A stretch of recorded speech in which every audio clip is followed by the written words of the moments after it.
The U.S. Supreme Court has refused to block a Texas ban on abortion after 6 weeks of pregnancy, dealing a major blow to abortion rights by leaving in place a state law that prohibits the vast majority of abortions.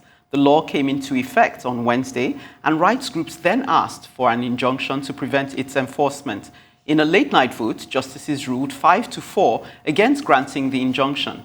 The decision is a major milestone in the fight over abortion, as opponents have sought for decades to roll back access to the procedure. President Biden says his administration will protect and defend the constitutional rights established under Roe v. Wade, the 1973 case in which the Supreme Court ruled U.S. women had the right to an abortion until a fetus is viable, that is, between 22 and 24 weeks into a pregnancy.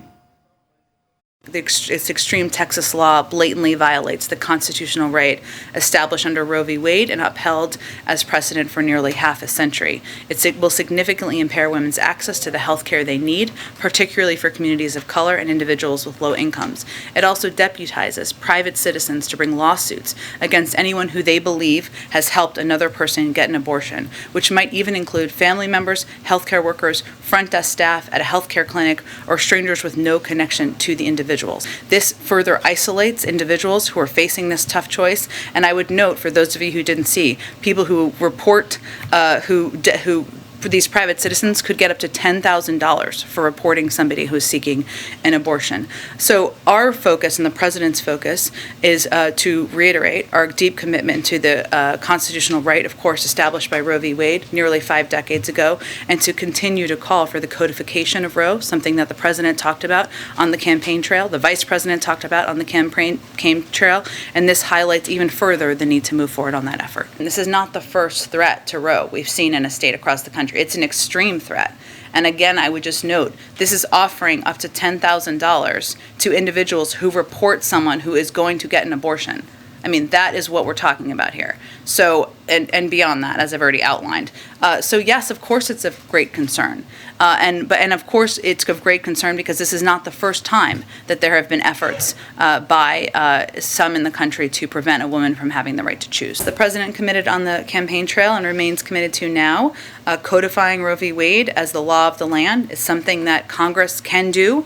He will continue to push them to do. And that is a specific course of action that can be taken to help protect from these type of lawsuits in the future.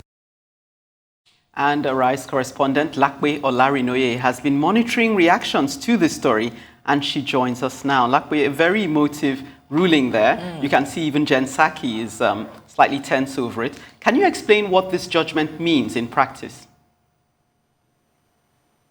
Hi, good afternoon to you all. So, of course, this ruling has come about as a result of the trend that we see sweeping across the United States now. About earlier this year, up to 30 states changed or restricted, should I say, their abortion bill in many different ways. And it's known as a heartbeat bill, which essentially prohibits abortion before viability, way before viability, which is actually about up until 6 weeks. 6 weeks is a time when many women don't know that they're pregnant. And even in Alabama specifically, the new law there even prohibits abortion up until about a few days after a woman could find out that she's pregnant. So it's something that is sweeping across America, and it's changing across very different states. And because the bill allows for different states to essentially enact these laws in any way that they can, we're seeing it have different variations across different states. And I also need to add that it's very, very predominant across the southern states because of its Republican background, as well as its conservative views and so on. So we're seeing that kind of take a quick progression across many of those states.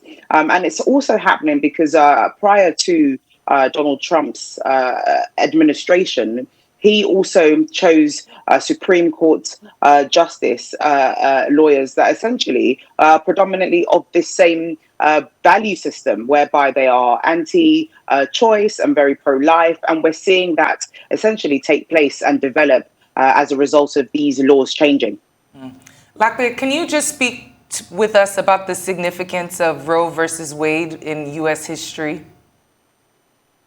Of course, back in 1973, Roe versus Wade was a very controversial ruling that allowed for abortion to be legal. And that was following two women who were brought to the dock who had sadly been victims of rape, who essentially were very, very integral in the ruling. And we saw that happen, roughly about 50 years ago, whereby women across America could now have abortions illegally and not have to go to backstreet doctors. But now we can see that this is a complete battle against that ruling, and it's changing 50 years or 50 plus years of history. And of course, many women across America will be impacted by this, because now the access to healthcare for many women, especially vulnerable women who aren't of very wealthy or privileged backgrounds, we can see that history has now been taken back once again. Interesting. I'm sure we'll be seeing the unraveling of some of the implications of this ruling. But in the meantime, what has the response been to the ruling in the US? Well, of course, as you can imagine, I mean, it's a big country. There has been significant backlash as a result of this law that is sweeping across the country. Let's look politically, first of all. The President Joe Biden, has condemned this ruling and has actually assured many women across America that he's willing to protect the rights of pro-life and for abortion to be remain legal. He has assured people whether or not that will happen or how he intends on doing that is still very, very blurry. Other than that, in terms of entertainment and social implications of this, there has been a significant amount of backlash from Hollywood companies like Disney as well as Netflix, who have said that many of their staff and Hollywood celebrities and actors do not want to work in states where these laws are being passed, particularly in Georgia, where Hollywood blockbusters like Black Panther, The Avengers, and very popular Netflix series like Ozark and so on are filmed in Georgia. And many of those stars have come out already to say that they do not want to live or work in those states if that's going to be the situation for many women, and they believe in women's rights. So they have all come out. The CEO of Disney, Bob Iger, has come out to say that he doesn't know the future of Disney in Georgia as a result of this ruling. So there is some sort of economic impact on states that's still an undercurrent at the moment as well. And even if we look domestically in the US finally as well, states that are more democratic states like Maine, Vermont, as well as New York and Illinois have also affirmed their protection of abortion. Many of them have increased the viability of when abortions can take place, like, for example, in New York, whereby now it's up to 24 weeks, which is, just before the third trimester and so on. And even, states like Illinois as well, who have also made sure that women have access to proper healthcare when, they need these kinds of services. So we are seeing kind of a pushback, but it is too early to say what will now happen or how that ruling will change as a result of the response to it so far. All right, LAPE, thank you so much for that report. We will monitor the situation.